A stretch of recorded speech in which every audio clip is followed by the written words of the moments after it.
Des choses. Alors on va quitter un instant l'île de Sein, le temps d'un reportage. Antoine, on va partir dans un monde beaucoup plus bruyant. Alors oui, c'est un monde qui fait beaucoup de bruit, mais curieusement, on n'entend pas beaucoup parler de ce monde. C'est le monde de la Formule 1 des mers, le monde de l'offshore. Alors, si je devais vous résumer ça, forcément, ce serait un concentré de superlatifs. Ce sont les bateaux les plus rapides, les moteurs les plus puissants, les vols planés les plus spectaculaires et forcément les pilotes les plus dingues. Et les plus gros budgets. Et aussi les plus gros budgets. Alors, je suis sûr que vous mourrez d'envie de voir tout ça, mais je vous conseille d'embarquer avec nous. Attachez bien vos ceintures, parce que la Formule 1 des mers, ça décoiffe.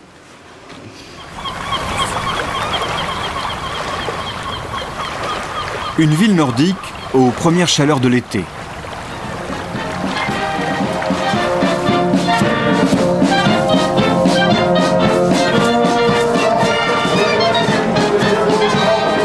Arendal, ne cherchez pas, cela ne vous dit sans doute pas grand-chose, mais s'il fallait oser une comparaison pour les Norvégiens, Arendal, c'est Indianapolis, ou le Monza de la mer.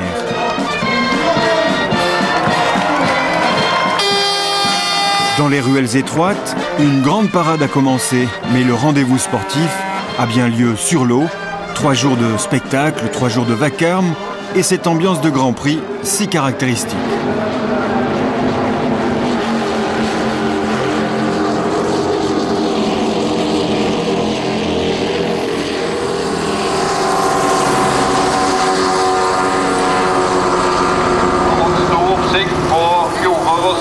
Pendant un long week-end de juillet, la population de cette ville balnéaire du sud de la Norvège est multipliée par 4. 200 000 personnes ont pris d'assaut les abords du fjord.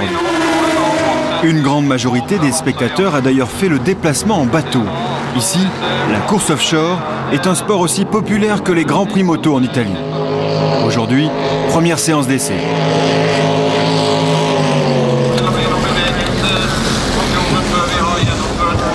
En coulisses, la caravane aux sponsors. Camions géants, caméras, pilotes stylés. La course, on adore. C'est absolument génial. Pendant des années, on courait sur des plus petits bateaux. Aujourd'hui, on est au sommet et pour nous, c'est fantastique. C'est de la course pure, disputée et engagée. C'est de loin le plus spectaculaire des sports mécaniques. On n'a pas droit à l'erreur. Sinon le bateau commence à tanguer, à droite, à gauche, et alors là... Au milieu des paddocks, un bateau bleu flamboyant. Il a fait le déplacement depuis le Moyen-Orient. Victory Team est une écurie made in Dubai. 2 pilotes, 2 complices qui ne font qu'un aux commandes de Victory 77. Mohamed Al-Mari à gauche, originaire des Émirats Arabes Unis, et Jean-Marc Sanchez, le seul Français engagé dans cette compétition. Le but, c'est l'esprit d'équipe et 2 personnes dans le bateau, mais une seule tête. Et c'est ce qui est le plus difficile à avoir.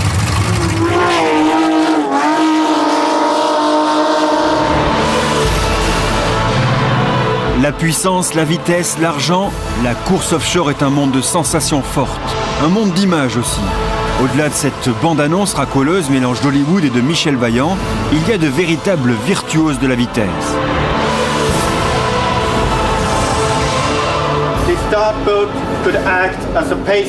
Voici l'élite de la classe 1, la Formule 1 des mers. Les pilotes les plus rapides de la planète viennent de Norvège, de Finlande, d'Italie ou de Grande-Bretagne, de Dubaï ou du Qatar.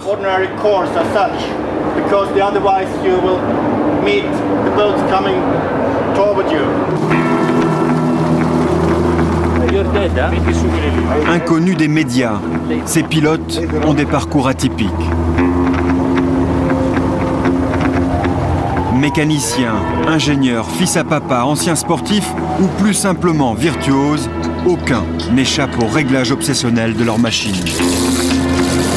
Dans le cockpit, 2 hommes côte à côte à la recherche du pilotage parfait. L'un est au volant, l'autre à la manette des gaz. La performance du bateau dépend de cette association un brin contre nature. Pour couvrir l'événement, 4 hélicoptères, 10 caméras. Et à la baguette, Peter, un réalisateur enthousiaste. Les bateaux font 5 tonnes. Ils développent une puissance de 2000 chevaux. La vitesse, c'est jusqu'à 270 km/h. Et en plus, il n'y a pas de frein. Alors, vous voyez le tableau. Ces machines sont si complexes qu'il faut 2 hommes pour les contrôler.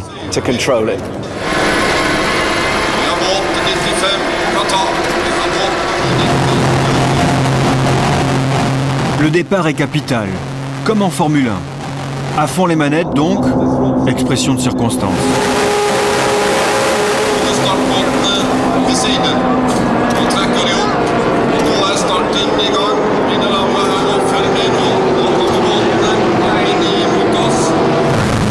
Et la surprise du jour, c'est ce bateau rouge. Seulement 5e temps des essais qui sort de nulle part et écrase ses adversaires.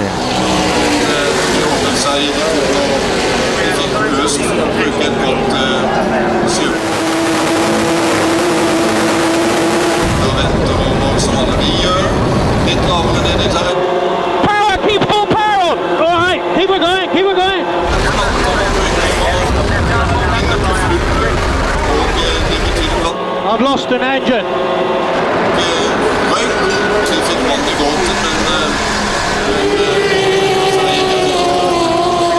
Résumé de la course, défaillance technique, erreur de pilotage.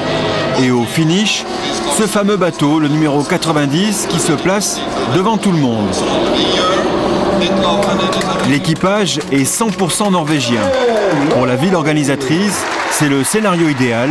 Public ravi et chiffre d'affaires des commerçants qui explose en 3 jours. Vous avez vu à Rendal, du bateau, toute la course, c'était plein de gens. Et le virage autour de la tour, c'était un mur de bateaux. C'est impressionnant. Je pense qu'il parlait de 200 000 personnes, mais je crois que c'est beaucoup plus que ça. Jean-Marc Sanchez et Mohamed Almari sont 3e. C'est pas mal, mais Dubaï vise haut, beaucoup plus haut. Rendez-vous donc au prochain Grand Prix.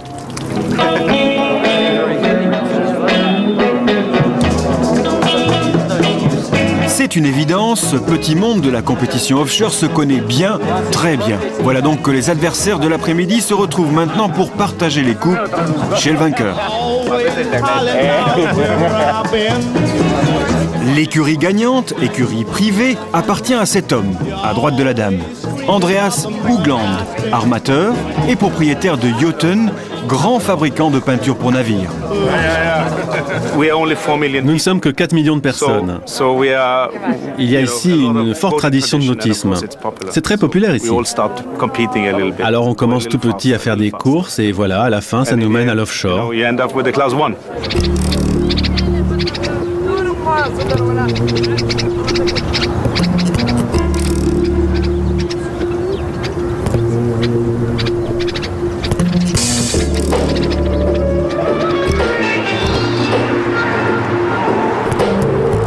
Loin des fjords, loin de la vieille Europe, une ville se construit. Des immeubles poussent à vue d'œil. À Dubaï, tout va très vite.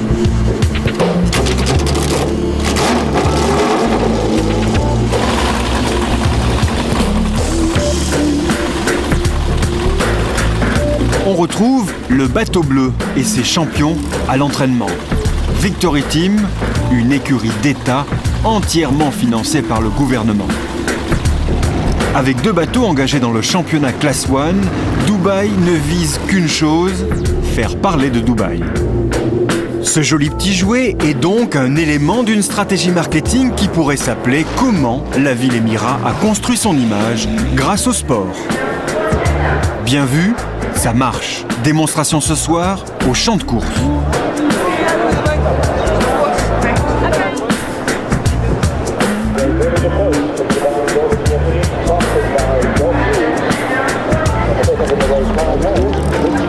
Ultra présent dans le monde du football, du rugby, du tennis ou encore du golf, Dubaï ne pouvait qu'organiser la plus belle des réunions hippiques. 6 millions de dollars au vainqueur. La World Cup, c'est encore mieux que l'Arc de Triomphe. Propriétaire de prestigieuses écuries et organisateur de la soirée, l'homme fort de Dubaï, Sheikh Mohammed, aligne ce soir ses plus beaux coursiers. Résultat des courses, Paris gagné pour Sheikh Mo. Les caméras du monde entier sont braquées sur Dubaï et son favori remporte la World Cup. Cet homme comblé est aussi le mécène des bateaux bleus.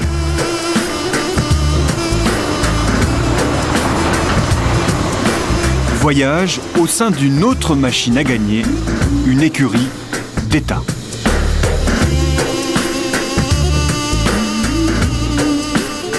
Toutes les coupes sont importantes parce que toutes les coupes sont des victoires.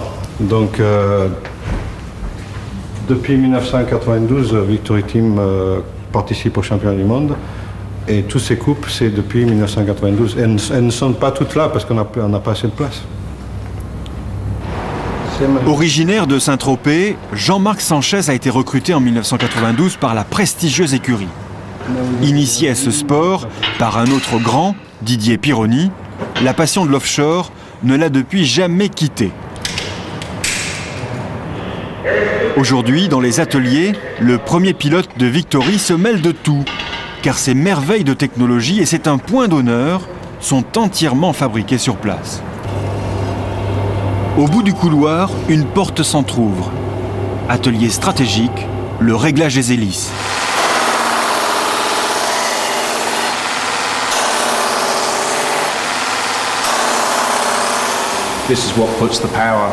Les hélices transmettent la puissance du bateau dans l'eau, tout comme les pneus propulsent une Formule 1 sur un circuit. On utilise souvent cette comparaison et c'est une bonne image. C'est la pièce finale qui fait avancer le bateau. Et est-ce qu'elle casse parfois? Oui, ça arrive, oui. On est toujours à la limite, toujours à fond. Et plus l'hélice est affûtée, plus on gagne de la vitesse. Alors qu'est-ce qui arrive dans le pire des cas? À force de pousser, il arrive ce genre de choses. Voilà, là c'est cassé.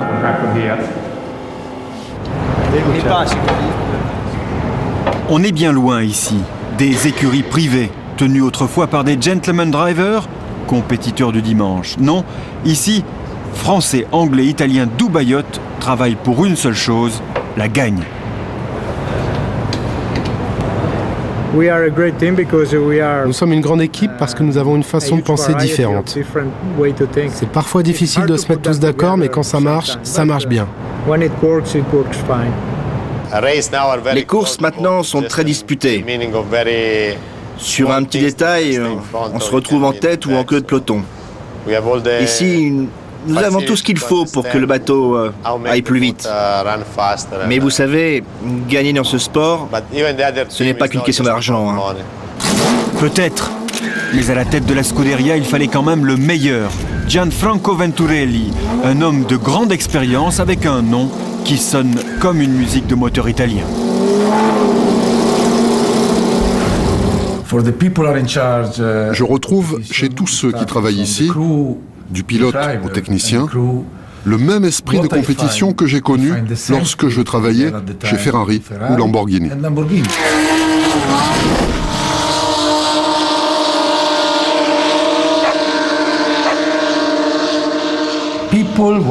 Tous ici veulent atteindre un même but, avec passion. Ils en oublient même de rentrer chez eux ou de manger. Ils ont cette maladie créée par le défi.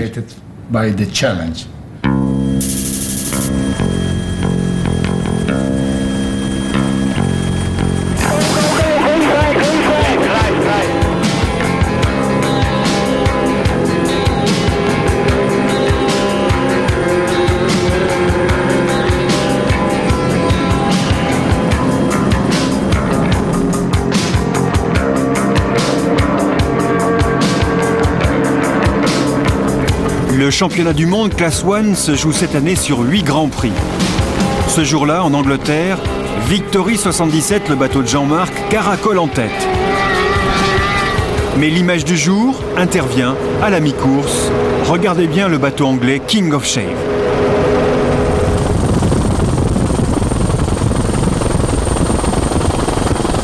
Retournement spectaculaire à près de 250 km/h.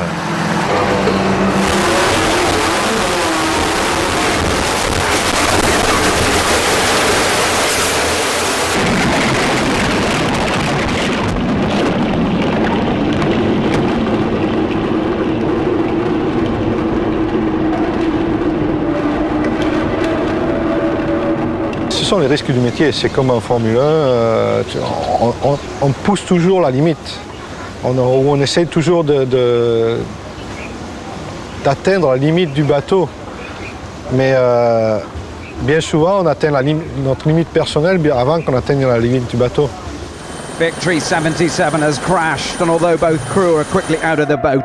Octobre 2005, au Grand Prix du Qatar, Victory décolle. Le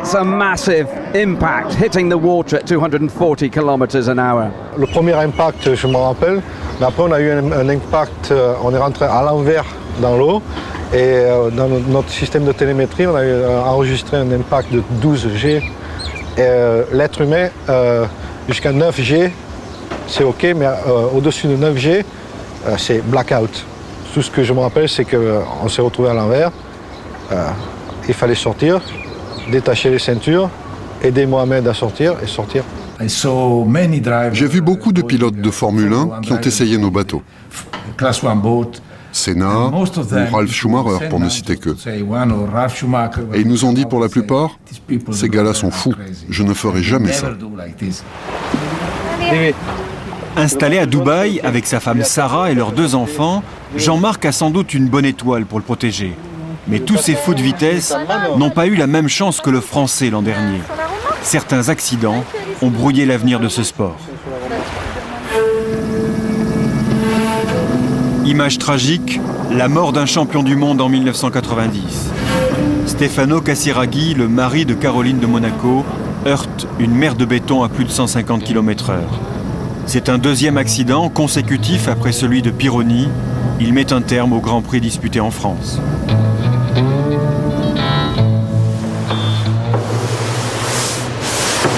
Mais dans les ateliers de Dubaï, on construit sans discontinuer la plupart des bolides de la classe 1.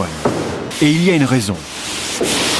Alors, ce côté du bateau, après l'accident au Qatar, tout ce morceau était... il n'y avait plus rien, c'était tout parti.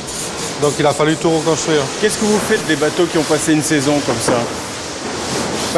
Ou on les garde comme bateaux de réserve, ou on les vend à d'autres compétiteurs. Des teams qui ont beaucoup moins d'argent que Victory Team ou Spirit of Norway ou les top teams. On vend ces bateaux aux autres compétiteurs et pour avoir plus de bateaux dans la compétition. Plus de bateaux, c'est là un point essentiel. En fait, l'écurie Dubaï Yacht maintient à flot une compétition qui a de plus en plus de mal à trouver des sponsors. Avec de loin le plus gros budget, Victory est aujourd'hui la seule écurie à investir dans la recherche pour la course offshore.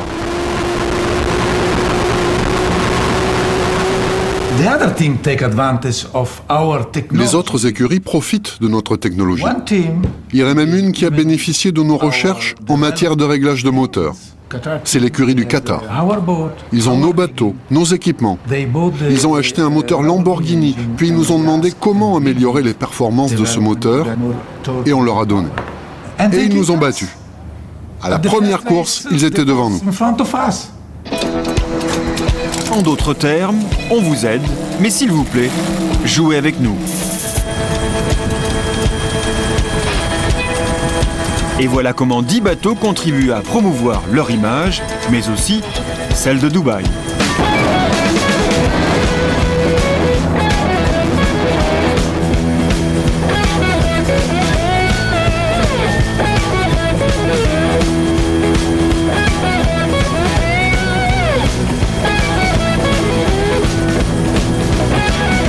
Vent frais et mer agitée sur l'Andalousie.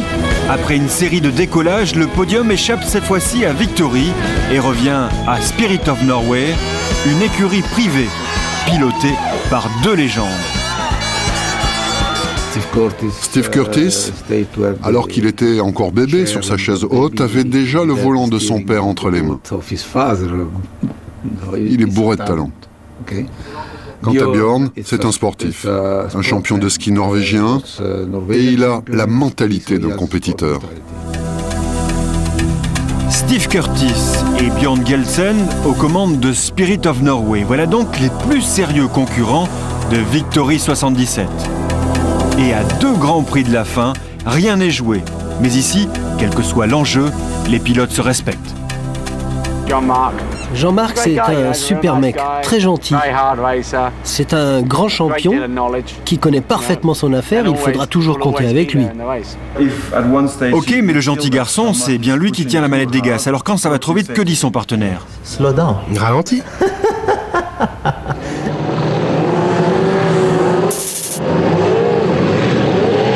Les 2 derniers grands prix du championnat du monde se courent cette année à Dubaï.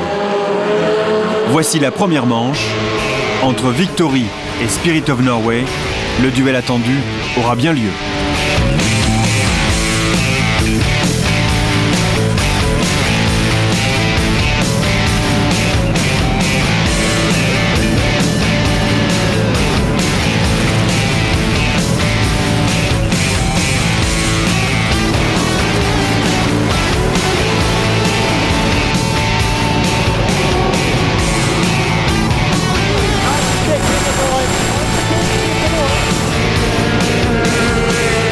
À la mi-course, les 2 bolides se livrent à un époustouflant coude à coude. Les records du Tour tombent les uns après les autres. Aucun équipage ne veut lâcher prise.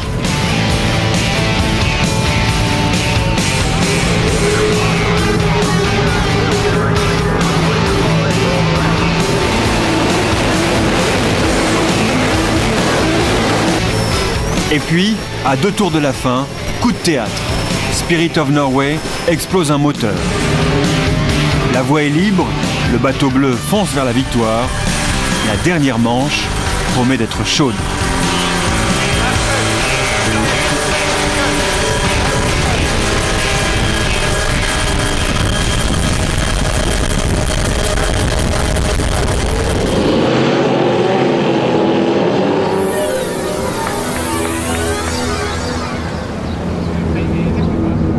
Les mêmes, une semaine plus tard. Ciel menaçant, électricité dans l'air pour le dernier week-end de la saison. C'est un week-end à très très haute tension. La dernière course, on a gagné. Norway a eu un problème mécanique. On se retrouve à 1 point d'écart entre les 2 bateaux et tout se joue entre nous 2 à la dernière course. Et pour la dernière course, une invitée exceptionnelle et de dernière minute, la pluie. Casse-tête des directeurs d'écurie quelques instants avant le départ. On a beaucoup de bulletins météo très différents les uns des autres. Certains disent qu'il n'y a pas de vent, d'autres peut-être des vents violents. Il faut suivre notre intuition, ou bien aller refaire un tour en mer, l'observer et voir comment elle a changé depuis les essais du matin. Mais une fois que le bateau est à l'eau, il n'y a aucun moyen de changer les hélices, et surtout pas à la dernière minute.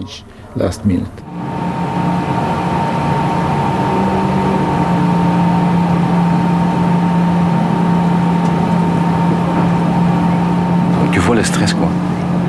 Donc même si Jean-Marc me dit oui, je me sens complètement relâché, je vois maintenant il est à 100%, donc ça veut dire qu'il est vraiment...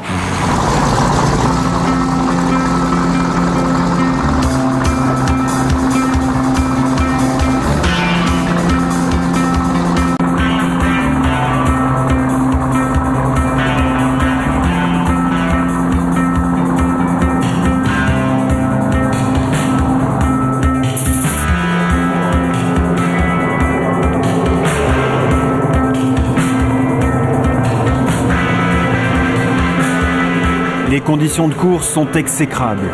Mais ce jour-là, Norway prend rapidement la tête de la procession.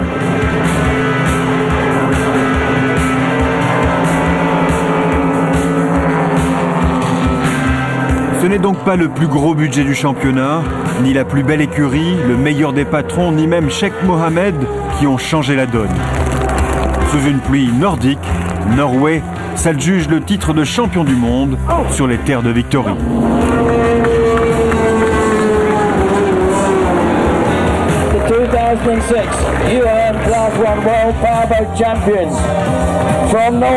Gorge serrée pour le tropézien. On a eu un très mauvais départ. Et bon, le départ c'est crucial. Après, même si nos temps autour étaient très bons et tout, c'était pas assez pour reprendre Norway. Et comme j'ai dit hier, être devant Norway c'est gagner. Et on n'a pas fait ça aujourd'hui, je suis très déçu. Déçu, ça se voit. Le Français a déjà la tête à la saison prochaine. Quand on s'appelle Victory, second, c'est vrai, ça ne compte pas vraiment. Victory 77, Mohamed Amari and Jean-Marc Sanchez.